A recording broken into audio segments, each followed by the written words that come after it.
using compact row. There are several limitations of classical control scheme of a CSTR. Firstly, continuous measurement of concentration is not possible. So, we measure temperature and from that we infer the concentration. Secondly, cascade control scheme uses more number of transmitters and controllers. There is a measurement inaccuracy involved in every conventional transmitter.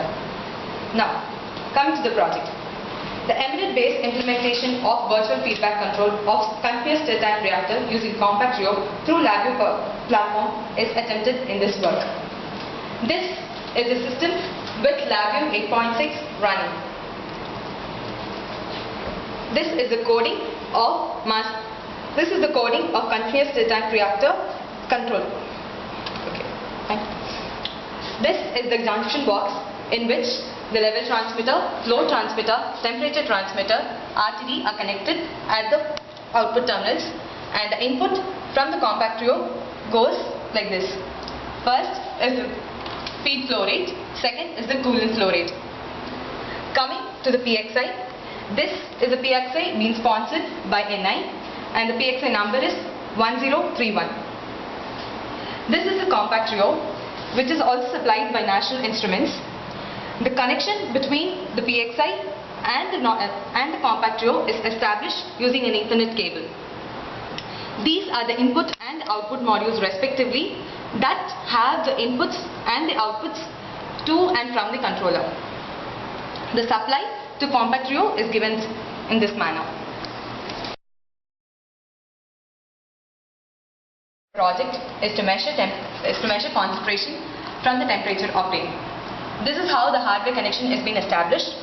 This is the input obtained from the temperature transmitter, and this is the level control valve through which the feed flow to the tank is being controlled, and this is the temperature control valve through which the coolant flow rate is being controlled.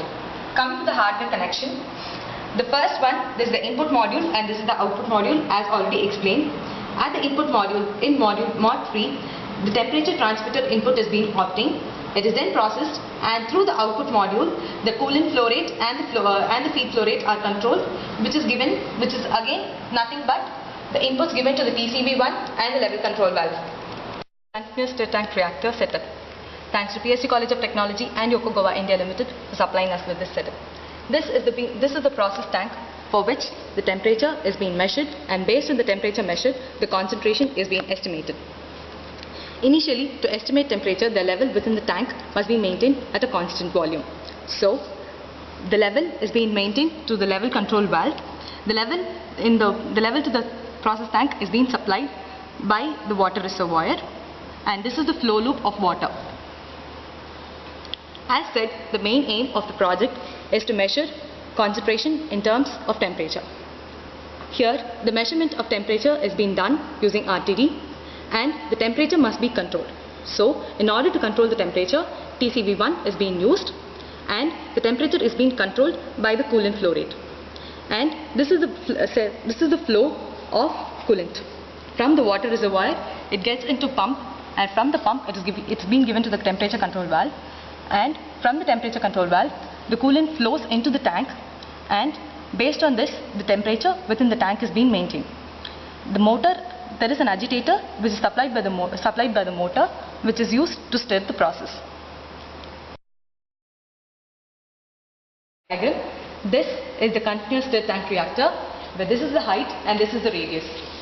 This is the level transmitter in which the level is being measured. Now let's see the temperature transmitter, the temperature control valve and the level control valve. This is the temperature transmitter.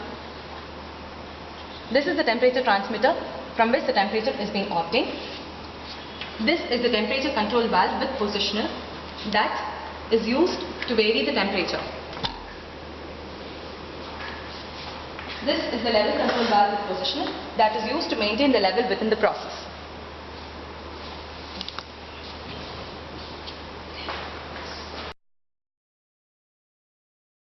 VI is being downloaded into compact Rio based on the input obtained from the temperature transmitter and the signal being processed.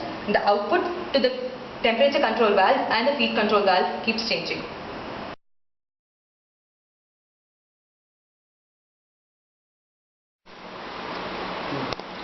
This is the linearized discrete system model that has been obtained by using system identification toolkit available in LabVIEW.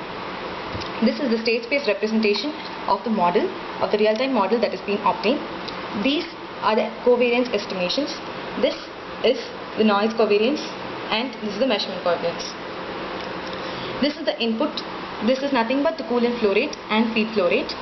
This is represented in the coolant feed flow rate graph, and the output of the plant is being obtained, that's nothing but the reactor temperature, is displayed in this graph.